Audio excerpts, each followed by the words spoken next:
Yeah. Please tell me that I can't, that I won't, that I fail, that I'll never make it out, yeah. Please tell me all the bad, never good, fill my head full of every single doubt, yeah. Please say any negative thoughts, I pop off when I hear people say I cannot. I get off to the thought of proving everyone wrong, I won't stop to the top, so you better back off and get lost. I'ma stay loud, stay proud, never running out, never heading south. I'll be spreading out, call it word of mouth, can't put me down, I'll be getting loud. Assalamualaikum warahmatullahi wabarakatuh. Halo kawan-kawan kita Omania dimanapun kalian berada.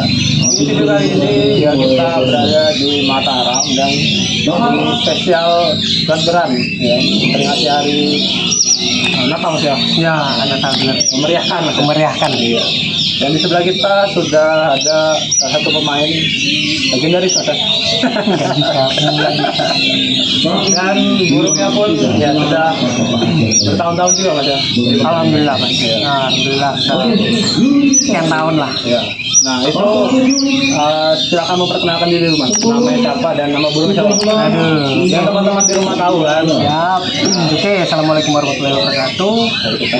Perkenalkan, saya Agus. Ini jagoan saya ini, saya kasih nama Grandong Mas. Nah, saya kasih nama Grandong. Nah ini awal mulanya dapat di Grandong ini gimana sih Mas? Kalau Grandong itu Mas, saya dapat dari teman. Awalnya dari teman karena dia ini burung mesran. Awalnya burung mesran. Itu di tahun 2019 Mas. Di tahun 2019 saya take over si Grandong ini dengan keadaan bulu tuh hancur lah. Kayak separuh bisa dibilang nggak kurus gitu lah burungnya. Jadi dirawat sehat, alhamdulillah dia mau mabung. Setelah mabung ya udah dipersiapin juga apa untulan kali bilang ya, kalau kita bilang untulan ya, betinya. Terus awal-awal disatuin tuh dia langsung mau Mas. Nah awal-awal disatuin terus dia langsung mau, ya udah kita rawat, kita kolonikan. Terus coba-cobalah kita apa main di ladber, main ini kita koloni ke lapangan gitu, dan alhamdulillah sehat sampai sekarang ya. Dan waktu awal itu apa sih Mas yang membuat Mas tuh tertarik ngambil si Grandong ini Mas, atau kelebihannya gitu atau potensinya gitu? Kalau Grandong ini awalnya tuh saya malah nggak terlalu ini Mas, nggak terlalu mikirin. Iya, nggak terlalu mikir itu. Intinya itu saya dulu pernah punya murai batu kan, pernah murai. Nah dia ini waktu sebelum saya take over itu dia tuh volumenya kenceng, terus durasinya juga dapet gitu kan. Jadi ya udahlah iseng-iseng ku take over, akhirnya ya sampai sekarang juga ini. Sampai sekarang juga. Alhamdulillah Mas, alhamdulillah. Nah mungkin teman-teman di rumah penasaran gitu Mas ya, untuk rawatan hariannya itu gimana sih Mas? Termasuk mudah gak Mas si Grandong Mas? Kalau Grandong, aduh, kalau dibilang mudah, setiap burung pasti ada plus minus. Nah itu, tapi kalau Grandong ini saya bisa katakan mudah sih, standar aja. Hariannya dia koloni di rumah, kroto ya paling 2 hari atau 3 hari sekali lah. Minimumnya 3 hari sekali gitu.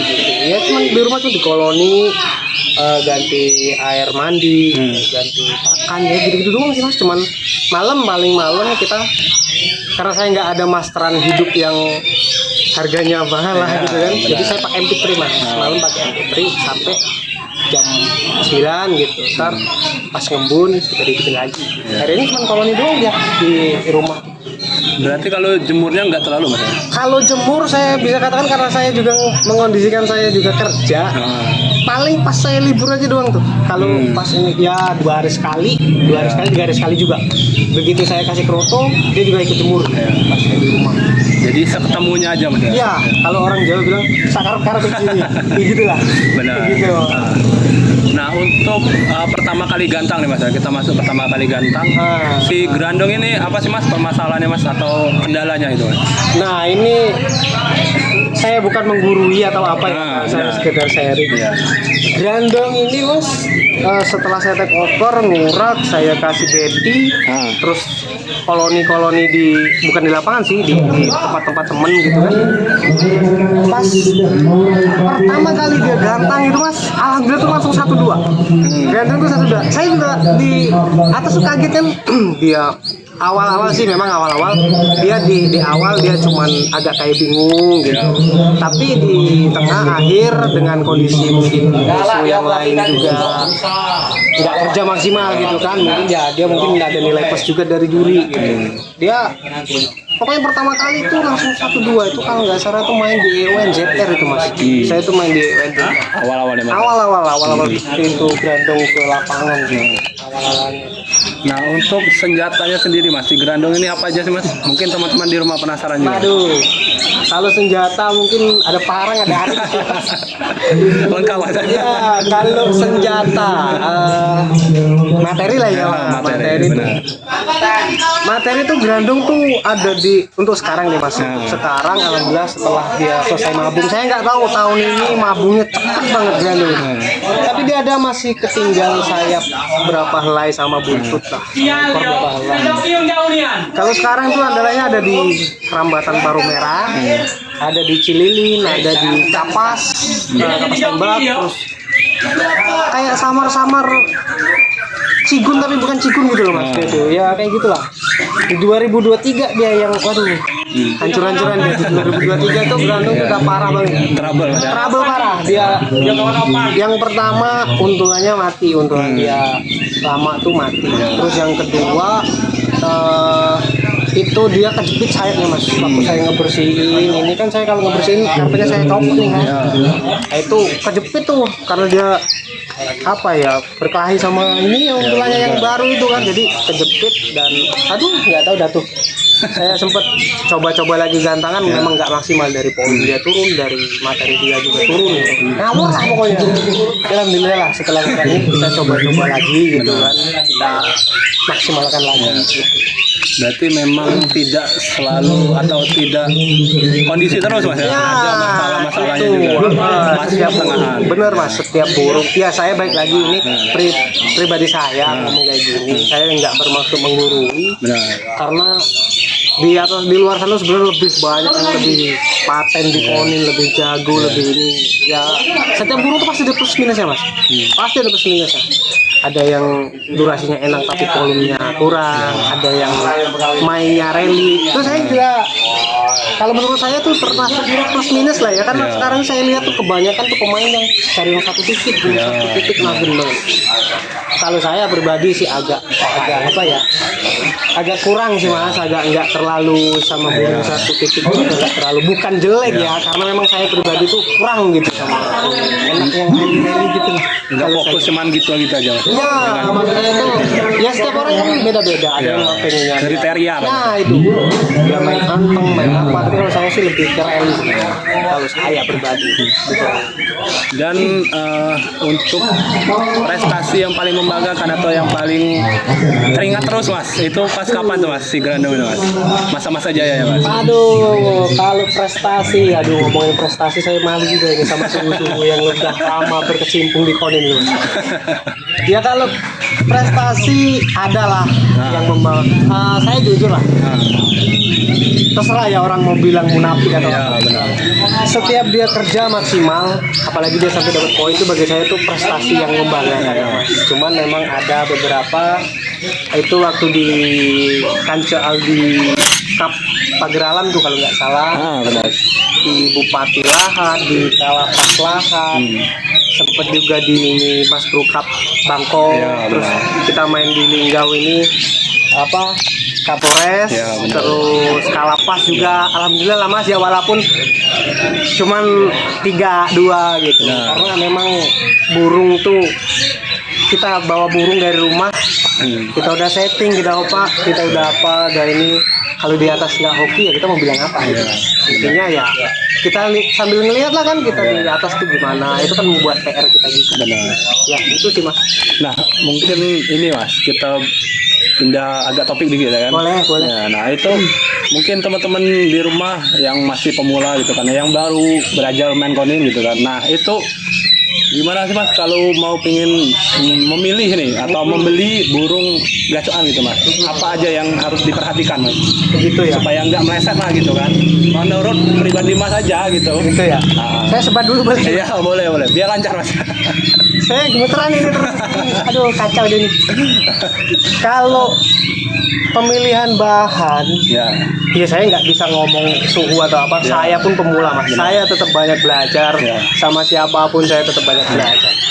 Kalau bagi saya sih, saya pribadi, ya balik lagi mas ya. Karakter itu orang masing-masing. Benar. Enggak, semua orang tuh beda, sama. Ya. Kalau saya sih intinya kalau burung yang diombiokan tuh yang satu udah sehat aja tuh. Nah. Burungnya sehat. Nah, kalau dari fisik saya nggak terlalu mempermasalahkan dia harus badannya panjang, dia harus kalau kepalanya cepat atau apa. Intinya satu saya pilih dia sehat. Kalau udah ada hokinya juga kita ngombil itu dia udah jinak, mau jinak. Nah, yang terakhir saya di pangkal paruh memang. Oh. Saya cari di pangkal paruh tuh yang agak tebel. Kalau masalah bodi badan tuh mau kecil mau gede ya Nggak masalah Mas. ya terserah dah. Intinya saya di pangkal paruh. Kalau kepala mah bebas. Ya. Itu kenapa tuh Mas alasannya kalau pangkal paruhnya bagus Mas? Dia itu. Kalau di saya, karena saya nih playernya, sebenarnya saya player tuh banyak mas, cuma belum yang saya sengeyel dia lah kemana-mana tuh sehoki dia tuh belum ada. Saya belajar dari ini juga nih, dari Grandong juga nih.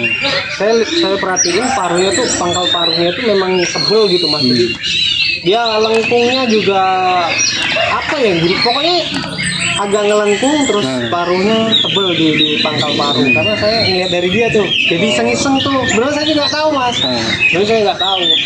Pas ngeliat bisa kali kalau pas ngomong Kanada kayak dia mas itu kan. Ya udah, sedang ngomong, rumpaknya kayak gini, katanya kayak gini.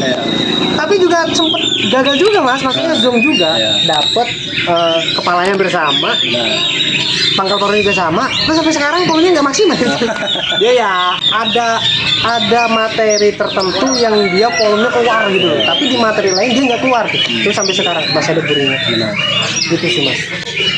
Nah, di waktu perawatan nih Mas ya, perawatan. Grandong ini kan memang terkenal di Linggau ini dengan volumenya Mas ya, volume dan rally-nya Mas ya. Ya. Nah itu ada tips nggak Mas untuk teman-teman yang di rumah? Gitu Mas. Kalau Grandong untuk volume ya mas. Kalau untuk volume saya pribadi main umbar. Saya main umbaran. Ya seminggu tuh. Lagi-lagi karena saya menyesuaikan jadwal saya kerja juga. Kadang pas libur umbar.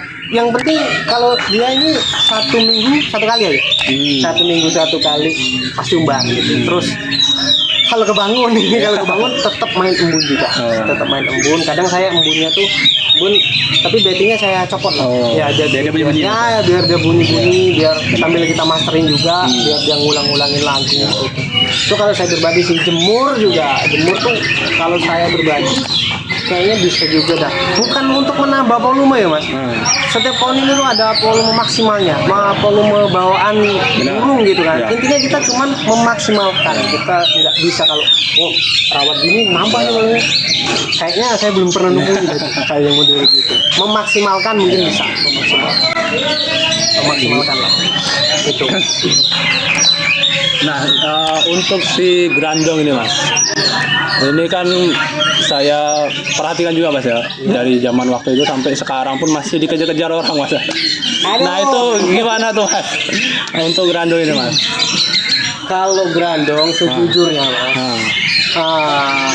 saya itu bukan tipikal orang yang maksudnya wah ini pokoknya gede nih, ditawar segini nih wah.